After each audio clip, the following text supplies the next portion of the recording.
Salut à tous, c'est Nat. Aujourd'hui, on se retrouve pour une nouvelle vidéo. On va parler d'un sujet qui est très important, que je n'ai pas encore abordé sur ma chaîne, mais je reçois de plus en plus de questions dessus.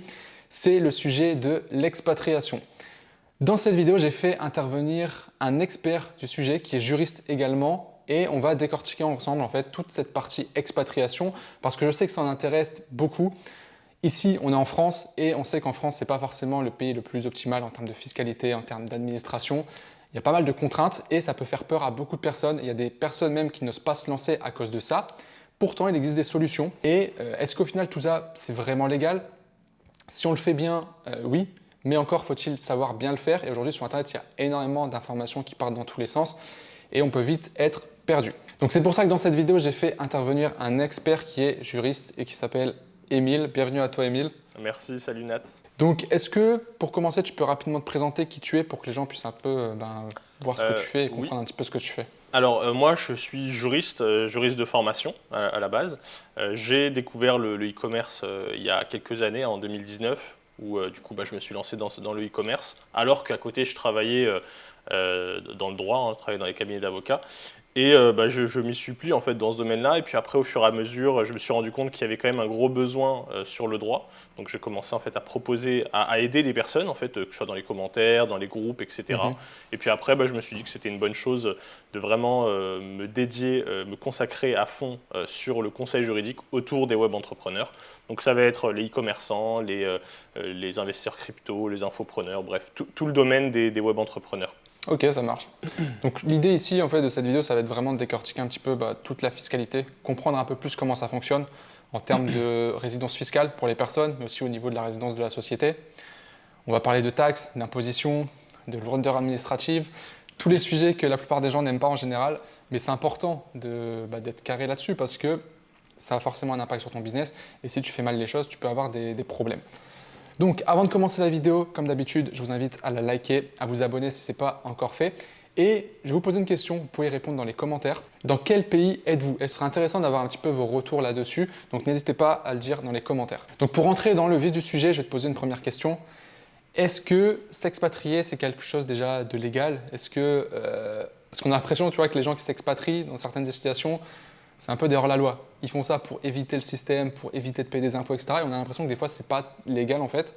Donc déjà, la première question que j'ai à te poser, c'est est-ce que c'est légal? Et est-ce que aussi, il y a un intérêt à s'expatrier? Quel est l'intérêt au final? Alors oui, c'est tout à fait légal, hein. On peut voyager où on veut et c'est d'autant plus pertinent quand on travaille sur Internet. Parce que en fait, quand on travaille sur Internet, on a cette liberté géographique qu'on veut tant. Bien entendu, une liberté financière, c'est ce qu'on cherche, mais aussi géographique. Et ça peut être l'opportunité, en tout cas ça peut être un luxe de pouvoir voyager, que ce soit juste des voyages par-ci par-là, ou même carrément aller s'installer un bon moment dans un autre pays. Donc sur ça, c'est légal et c'est pertinent. C'est pertinent selon les personnes. Il y a des personnes qui vont préférer rester en France, d'autres qui vont vouloir vivre une autre expérience dans un autre pays, dans une autre culture, d'autres encore qui voudront aller chercher une communauté en particulier. Certains pays vont être plus actifs dans certains domaines. Tu parlais de Dubaï tout à l'heure. Alors certes, Dubaï, c'est très attractif pour la fiscalité, mais du coup, à côté de ça, on va avoir aussi une activité assez dynamique au niveau de l'entrepreneuriat. On peut rencontrer plein de personnes. Et donc pour toutes ces choses-là, ça peut être très intéressant. Et la première chose pour moi qui est la plus intéressante, c'est surtout les personnes qu'on peut rencontrer durant cette expatriation, parce que c'est quand même une expérience, une aventure qui peut nous apporter beaucoup dans notre domaine à nous, quoi. C'est ça. En fait, je pense qu'il ne faut pas seulement voir l'aspect fiscalité, imposition. C'est souvent la première question qui revient. Les gens vont choisir un pays parce que là-bas, il y a 0%, par exemple Dubaï. Mais encore faut-il avoir envie de vivre dans le pays. Parce que tu peux avoir zéro impôt, gagner entre guillemets plus d'argent. Mais si tu n'es pas heureux, si tu n'es pas épanoui, si tu n'aimes pas vivre dans la ville où tu es, ça ne sert pas à grand-chose. Donc forcément, il y a plusieurs critères à prendre en compte. Donc justement, par rapport à ça, ça serait quoi selon toi les critères vraiment les plus importants? Par priorité ou pas d'ailleurs? Alors, il y a les critères, tu veux dire des critères qui peuvent pousser quelqu'un à s'expatrier ou les critères qui vont sécuriser une expatriation? Non, les critères pour choisir son pays. D'accord. Tu vois, typiquement, je te prends mon exemple. Moi, je suis en France. Je réfléchis de plus en plus à m'expatrier pour différentes raisons. quelles peuvent être justement ces raisons-là? Tu vois, à part le côté impôt, fiscalité, quels sont les éléments, on va dire, à prendre en compte? Oui, bien sûr. C'est une question très pertinente. D'ailleurs, je ne l'ai pas dit en début de vidéo, mais j'ai une chaîne YouTube où vraiment j'explique un peu tout ce qui est juridique autour de ça, et notamment l'expatriation. J'ai notamment fait des vidéos dédiées aux activités, parce que pour moi, en fait, c'est très important qu'il y ait une continuité dans l'activité. Donc la première question à se poser, c'est concernant son activité. Est-ce que si je m'expatrie, je pourrais continuer sereinement mon activité? Est-ce que je n'aurai pas de problème? Donc point important. Je te donne un exemple. Si tu travailles que avec du TikTok Ads et que tu décides de partir dans un pays où, je ne sais pas moi, TikTok n'est pas disponible, ou même carrément que tu utilises une plateforme qui est bannie dans ce pays, ça peut être un peu compliqué. Par exemple, en ce moment, je ne vais pas conseiller aux gens d'aller, par exemple, en Russie, où ils risquent d'avoir des complications pour mener à bien leur business. Donc ça, c'est un point très important qu'il ne faut pas négliger. Ensuite, pour moi, le plus important, et c'est ce que je disais juste avant, c'est l'environnement que tu vas chercher.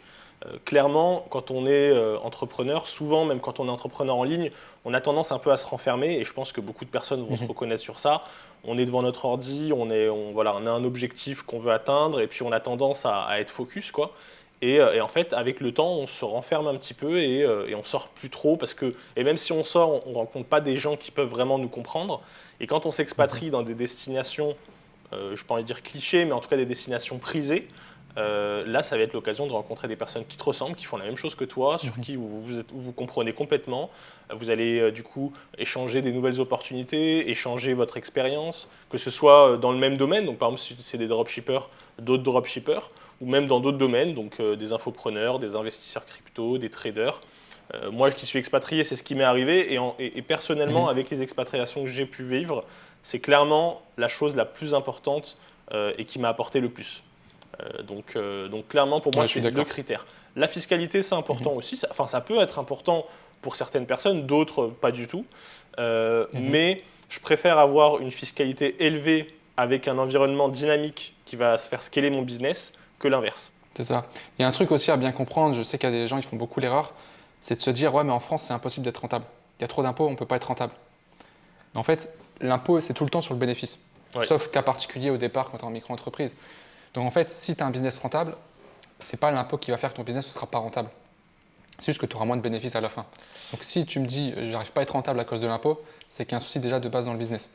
Et c'est que ton business surtout, en fait n'est pas rentable de base. Sur ce que tu dis, c'est pertinent parce que en réalité, la rentabilité repose sur ta capacité à bien gérer ton environnement en fait administratif et fiscal. Donc c'est-à-dire que tu peux avoir un impôt élevé, mais si tu sais utiliser les règles à ton avantage, je te prends un exemple, le premier truc que tu peux faire en optimisation, c'est faire passer des choses en charge et frais de société. Ça, c'est le truc le plus basique. Ça, si tu sais le maîtriser, tu sais comment le faire, quand le faire, etc., clairement, tu peux aller chercher de la rentabilité, voire même ne carrément pas payer d'impôts sur certaines choses. Il y a des personnes qui vont faire passer une partie de leur loyer en charge de société, ils vont acheter leur ordi, enfin, ils vont se faire plaisir, ils vont voyager avec. À partir du moment où c'est dans l'intérêt de ton activité, il n'y a pas de souci. Donc, ça, c'est bien, mais aussi, c'est bien de connaître ce cadre-là quand tu t'expatries aussi. Parce que, par exemple, si je prends un pays comme l'Estonie, tu vas avoir 0% d'impôts, mais comme tu as 0% d'impôts, tu as moins de choses que tu peux faire passer en charges et frais de société. Donc, en fait, chaque pays a sa culture de la société, de l'utilisation de la société. Et donc, c'est des choses qu'il faut bien avoir en tête, peu importe où tu es. Donc, c'est pour ça que c'est important de maîtriser le contexte dans lequel tu évolues. Autant sur le business, marketing, toutes ces choses-là que tu d'ailleurs enseignes, autant sur le côté juridique qui est en fait le socle. C'est ça. Et petite parenthèse, toi d'ailleurs, tu es en Estonie. Tu t'es expatrié il y a combien de temps d'ailleurs? Alors là, ça fait 1 an que je suis en Estonie. Ouais. Ok. Et voilà. j'aime. C'est super. J'ai fait des belles rencontres. J'avais réfléchi, tu vois, moi aussi à un moment à partir en Estonie. Tu m'en avais ça parlé. Ça s'est pas fait parce que moi, tu vois, moi je suis très soleil. Et en fait, on va dire le climat, le lieu géographique, tu vois, c'était pas forcément adapté pour moi en tout cas. Ouais. Mais c'est clair que, tu vois, si je m'étais juste basé sur le côté fiscalité, c'est ce qui m'avait attiré au départ, hein, tu vois. J'aurais peut-être été là-bas, j'aurais peut-être été malheureux, tu vois, parce que, ok, j'aurais pas payé d'impôts, mais en contrepartie, j'aurais pas été forcément. En fait, c'est un équilibre qu'il faut trouver quand tu t'expatries. C'est ça. Parce que quand tu cherches à choisir ton pays, tu te rends compte que tu peux pas tout. Il n'y a pas le pays idéal. Donc il y aura toujours plus de ci, moins de ça. Par par exemple, Dubaï, tu as 6 mois de l'année où il fait tellement chaud que tu vis avec la clim. Donc la majorité des personnes partent 6 mois de l'année. C'est ça. Estonie, tu as 6 mois de l'année où il fait très froid. Bon, alors après, l'avantage quand il fait froid, c'est que tu peux te couvrir. Quand il fait trop chaud, tu peux pas enlever ta peau. Ouais, Tu vois, au bout d'un moment, ouais, c'est ça. c'est limité, quoi. Donc il y a ça. Mais après, du coup, il faut contrebalancer avec la facilité pour toi de gérer ton entreprise. Est-ce que c'est plus facile à Dubaï ou en Estonie? Le taux d'impôt élevé ou pas? La distance aussi. Ouais. Est-ce que tu veux être, ça te dérange pas d'être à l'autre bout de la planète, très loin de tout ce que tu connais? Ou est-ce que tu veux quelque chose qui est pas très éloigné, qui te permet de rentrer? Voilà, en Estonie, c'est 2h30 de la France. Donc Ouais. ça va dépendre de plein de choses et c'est vraiment propre à chacun, quoi. C'est ça. Ok, nickel. J'aimerais revenir sur 2 aspects qui sont ultra importants quand tu t'expatries, du coup. Il y a le premier aspect qui est l'aspect, on va dire, plus personnel, ta résidence fiscale personnelle. Et après, tu as aussi la partie société. Parce que c'est 2 choses qui sont différentes. Tu as des cas où tu peux, par exemple, être résident fiscal d'un pays, mais avoir ta société dans un autre pays, en offshore. Ouais. Dans certains pays, c'est pas possible. Je sais que, par exemple, en France, si tu es résident en France, faire une société à l'étranger, en exerçant ton activité en France, c'est très compliqué. Donc, concrètement, comment ça se passe? Dans quel ordre il faudrait faire les choses? Et comment ça fonctionne, en fait, tout ça? Alors, déjà, je vais partir des croyances. Il y a la première grosse croyance, c'est celle de penser qu'on peut ouvrir des sociétés offshore et ainsi y gagner un avantage quand on habite en France. Et en fait, c'est pas du tout le cas. Quand on ouvre une société offshore, il faut bien comprendre que la société offshore sera... Déjà, une société offshore, c'est quoi? Une société offshore, c'est une société qui se trouve dans un pays dans lequel tu n'es pas résident. Donc, tu habites en France, c'est une société au UK, tu n'es pas résident au UK, donc c'est une société offshore. Inversement, un Anglais qui ouvre une société en France, la société française sera une société offshore. Et du coup, ça n'a pas d'intérêt. Pourquoi? Parce que dans les sociétés, on va toujours déterminer l'imposition de ta société à l'endroit où tu l'utilises, à l'endroit où tu as ton activité. En l'occurrence, si tu es devant ton ordi, je sais pas moi, à Paris, et que tu bosses à Paris avec une société au UK, l'imposition sera en France. Donc tu devras déclarer ça.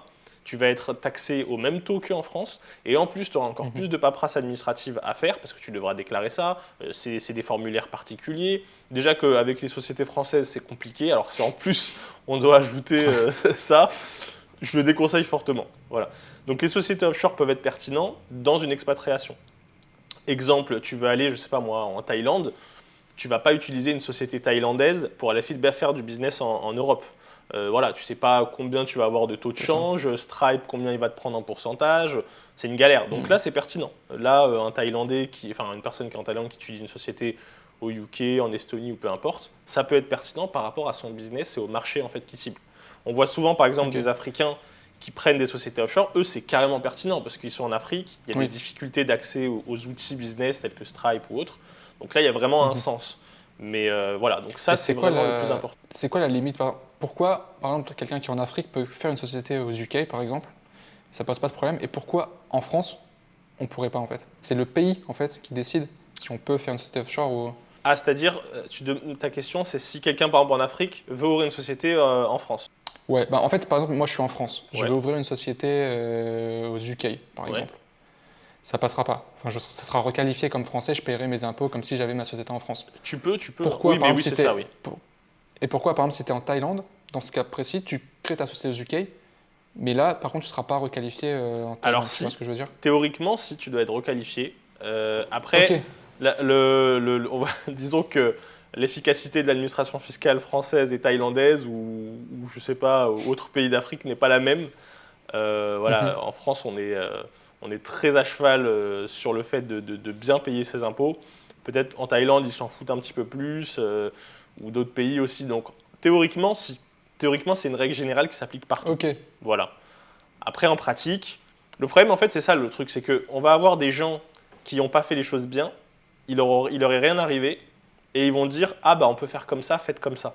Mais non, Oui, c'est pas... Enfin, il t'est rien arrivé, ok, tu t'es pas fait attraper, mais théoriquement, non. Donc, je préfère vivre en me disant « Je suis complètement sécure partout », que de me dire un jour, j'ai une épée de Damoclès au-dessus de la tête, quoi. C'est ça. Ok. Parce que toi, du coup, tu as ta société en Estonie. Ouais. Toi, tu as tout qui est en Estonie. J'ai tout en Estonie, Ok. ouais. J'ai fait ce choix-là, tu vois, par exemple, moi personnellement, parce que je fais du e-commerce, j'ai trouvé ça un peu plus pertinent, notamment depuis la réforme TVA. Là-bas, au moins, j'ai Ouais. mon IOSS directement, j'ai pas besoin de passer par un intermédiaire, c'est pas compliqué, tu vois. Donc au moins, j'ai tout sur place, j'ai accès à tout l'écosystème européen. Enfin, puis l'administration estonienne est très efficace, donc ça c'est cool aussi. Quand on est Ouais. entrepreneur, on n'a pas trop envie de se prendre la tête, quoi. Ok, très bien. Une autre question aussi qui me vient à l'esprit, qui revient souvent, c'est comment définir sa résidence fiscale? J'entends parfois dire, ouais, il faut être 6 mois dans un pays et puis c'est bon. Des fois, on va dire aussi, si tu veux par exemple partir de la France, il faut couper tout ce que tu as avec la France, tous les abonnements téléphoniques, même la carte vitale, ce genre de choses, pour pouvoir ne plus être considéré. C'est quoi, on va dire, les éléments principaux qui font que, enfin, qui définissent ta résidence principale, les règles principales, on va dire. Alors, c'est quelque chose qui est très important dans l'expatriation parce que c'est ça en fait qui va déclencher plein de choses. Un pays, quand il va décider de te taxer ou pas, il va le faire en se basant sur des critères. Ces critères-là, il va les déterminer lui-même. Donc par exemple, la France va dire, ok, donc pour taxer telle personne, il faut qu'elle ait passé tant de temps en France, ou elle ait son centre, par exemple, de ses intérêts économiques en France, ou. Il va y avoir plusieurs critères qui sont alternatifs et non pas cumulatifs. Et du coup, en fonction Ok. de ces critères-là, elle va dire, bon, bah, vous devez payer des impôts en France. Les autres pays font la même chose. Donc les autres pays, c'est exactement pareil. Ils ont aussi leurs critères qui peuvent être différents, donc ça va dépendre des pays, qui vont être plus stricts ou pas, et qui vont déterminer ça. Donc, si on prend des situations comme ça, il peut y avoir des situations où deux pays, en fait, tu vas remplir des critères dans un pays et dans l'autre, et les deux vont vouloir te taxer. Ils vont dire, ah ben, tu dois payer Hmm. des impôts. Du coup, pour pouvoir déterminer où est-ce que tu dois payer des impôts, on va se baser sur des conventions internationales. Donc, je ne vais pas rentrer dans les détails, hein, j'explique tout en détail dans la formation d'ailleurs, mais ça va être comme ça que tu vas baser ta résidence fiscale. Donc, tous ces critères-là vont dépendre de ta situation. Par exemple, ça va dépendre si tu as des enfants, ça va dépendre comment tu organises ton activité, ça va dépendre Mhm. si tu as des équipes à différents endroits. Bref, plein de choses, hein, ça serait long d'entrer dans tous les détails. Mais globalement, c'est ça. Et du coup, c'est important de bien avoir ces critères en tête, de bien les respecter pour sécuriser au maximum en fait, ton expatriation. Ok, ça marche. Au moins, c'est plus clair. Donc, en fait, il faut bien gérer ces deux aspects-là. Tu as d'un Ouais. côté ta résidence fiscale à choisir, et ensuite bah, la création de ta société. Et en fonction des pays, soit tu fais du offshore ou pas, après, tu as différentes règles à respecter en fonction des différents pays. Alors, on n'a pas le temps, évidemment, dans cette vidéo ici, d'aborder chaque cas précis, parce que vraiment, dans chaque situation, en fait, Ouais. il y a des spécificités. Moi, je sais, tu vois, je reviens de Dubaï, là. Je me suis beaucoup renseigné sur la fiscalité et comment ça se passait là-bas. Mais il y a plein de petits trucs, en fait, à savoir dont tu n'as pas forcément l'information si tu ne vas pas chercher auprès des bonnes personnes. Ouais. Donc voilà, au moins comme ça les gens ont une vue d'ensemble, ils vont éviter de faire les erreurs qu'on a pu évoquer ici. Est-ce que bah, si les gens veulent plus d'informations par rapport à ça, s'ils ont besoin d'avoir un suivi, un accompagnement ou autre, tu proposes des choses. Alors je sais que tu as ta chaîne YouTube sur laquelle tu poses déjà du contenu, on mettra le lien en description. Du coup, vous pourrez aller voir les vidéos que Emile propose. Il a fait aussi des vidéos sur la TVA, un sujet très important, surtout depuis la réforme de juillet dernier. Donc vous pourrez aller voir. Tu as aussi des formations, si je ne dis pas de bêtises. Oui, il y a une formation sur l'expatriation que j'ai développée.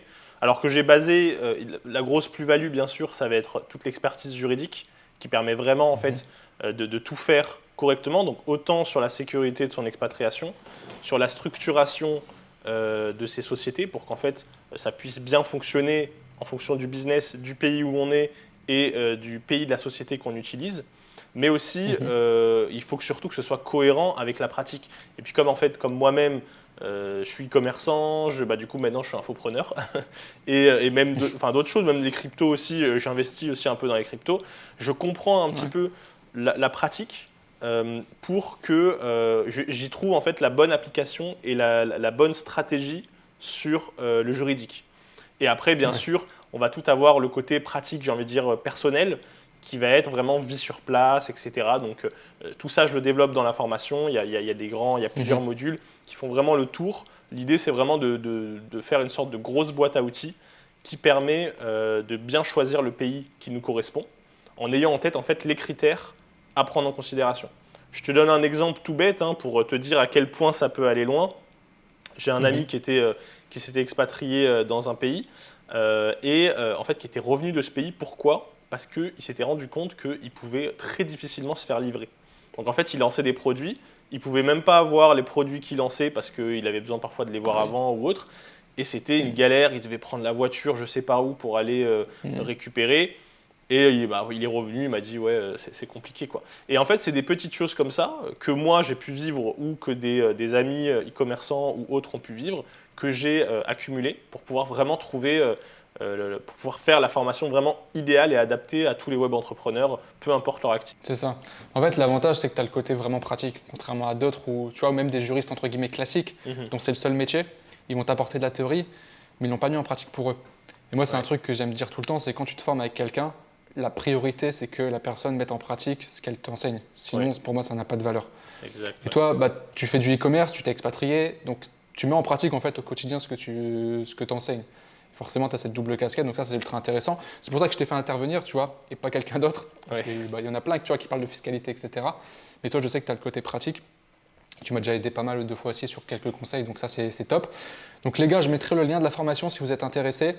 J'ai pas de doute sur le fait qu'elle soit de qualité. De toute façon, moi, je vais la rejoindre aussi, je vais checker les vidéos, etc. C'est sûr, ça m'intéresse aussi.